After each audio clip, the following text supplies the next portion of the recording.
What's up, YouTube? I just finished another day of yard exercise. Alright, it's not that big of a deal. It's just a five-pound weight.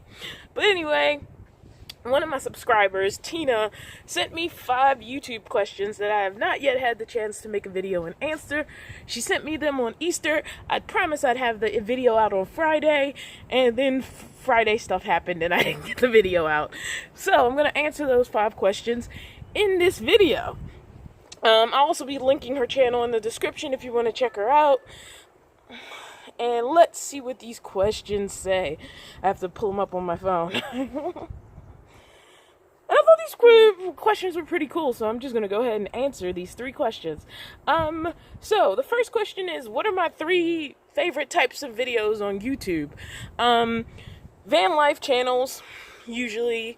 I tend to lean toward channels that relate to my situation more. When I first started out, just like a lot of people, I was watching a lot of the big, fancy, travel channels, and I've noticed I still watch those on occasion, but my interest has fallen off. So it's usually people who are doing urban van life, or a mix of urban and travel, or just feel a little bit closer to my situation more so than far away from it. People who start really simple, even if they get bigger later on. I like those kind of channels. I'm less, because it feels so out of my reality, I'm less drawn to a lot of the bigger channels now. And that's nothing against them. Some of them seem like fairly nice people. I haven't met a lot of them in person, but some of them seem like fairly nice people or whatever. But, they just lost my interest because now I live in a van, and that feels so far away from me and so far away from my experience of living in a van. I tend not to be drawn to those channels as much anymore, but I still watch a lot of RV and van channels, obviously. Another type of channel that I watch is review channels. I tend to watch a lot of movie review channels, and that's been a recent thing. And the other channel I tend to watch, I also tend to feel is connected, which is I call them nerd culture channels. I don't know what else to call them. They're usually about Star Wars or animation or something like that. Anything sort of nerd culture that I'm into, I tend to be drawn to those. I only really look at how-to channels when I'm looking how to do something. I'm not really subscribed to any. So as far as the kind of channels I subscribe to, I guess this kind of covers that question. I feel like it's more 2 categories than 1, because the movie review channels are usually a default of my nerd culture pursuits. So that's my sort of weird answer to that question. Hardest thing about YouTube: consistent content when I'm working. It takes a while to film a video and then edit it, especially if it requires editing, even to do a live video. I mean, a lot of people are working from home right now, so they know what it's like to turn on the camera and suddenly realize you don't really like the background behind you. So every time you click on to do a live, you are super exposed.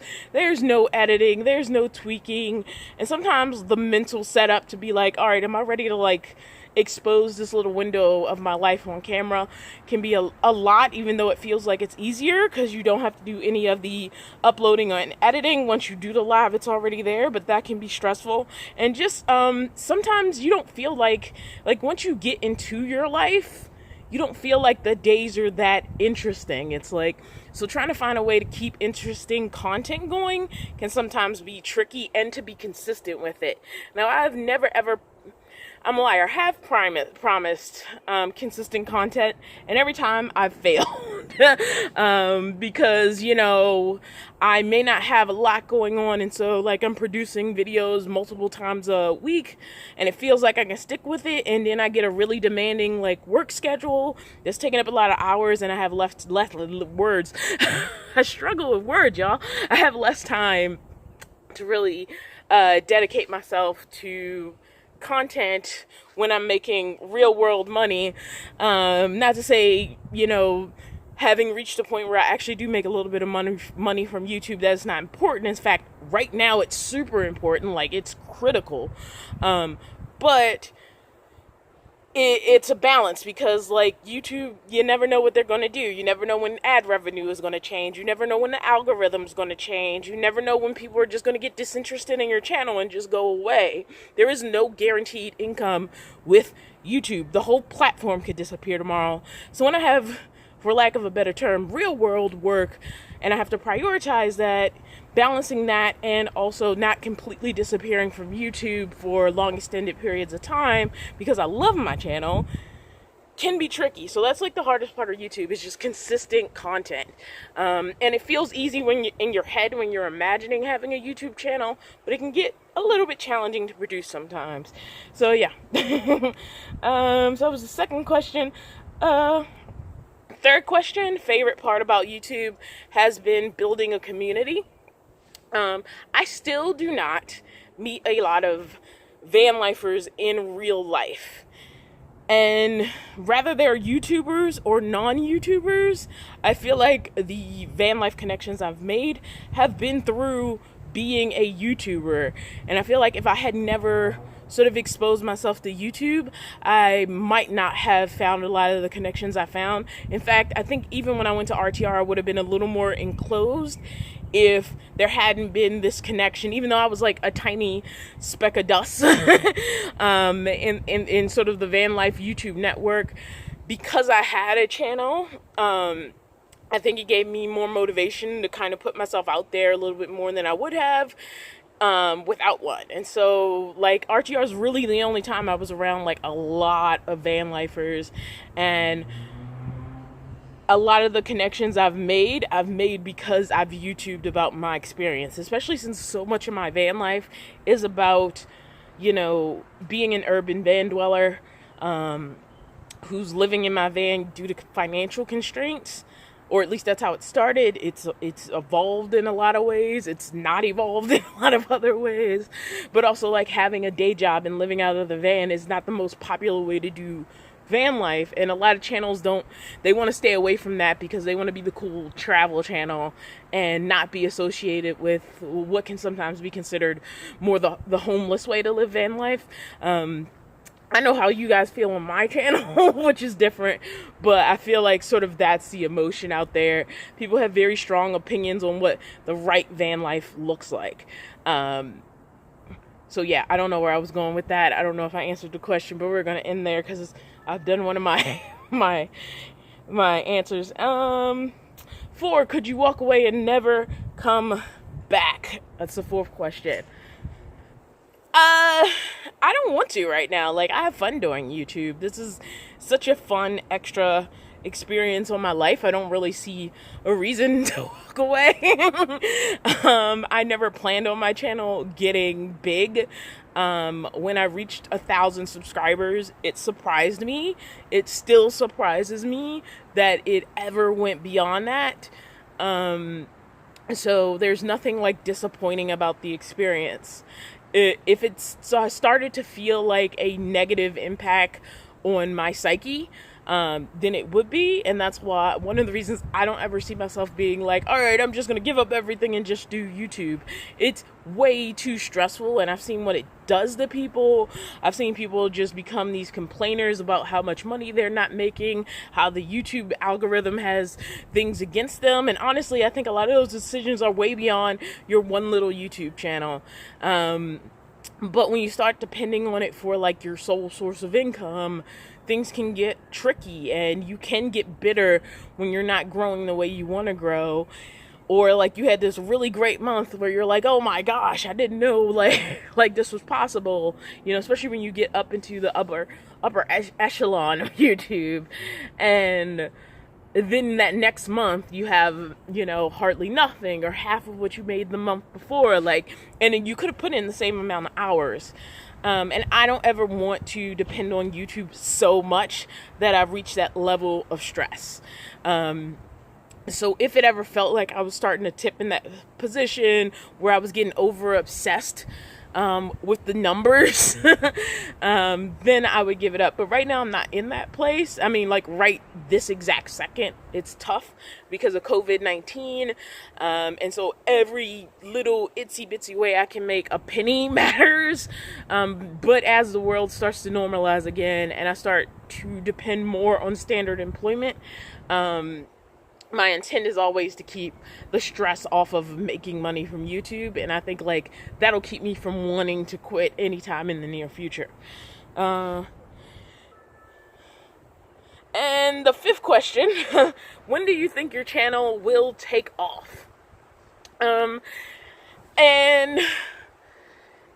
I don't know. Has my channel taken off already? I feel like it's frozen in its growth. I've been at around 7.5k subscribers for a while. I would love to at least get to 10k.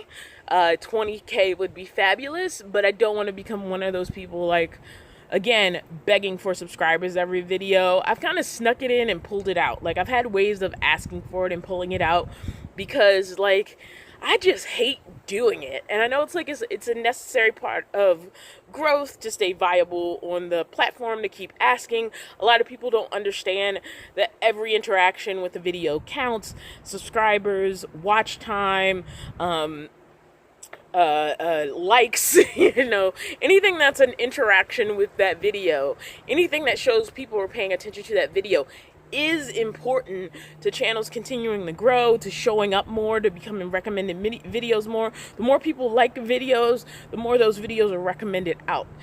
And what's the question? When do I think I'll ever be big? I don't know if I ever will be because I have not been committed to pushing it. There was a channel I was watching, and I still watch it, where it was very annoying. They were determined to have 100K subscribers before the end of the year. And so they opened every single video reminding us of that was their goal, that was what they wanted. And honestly, they succeeded.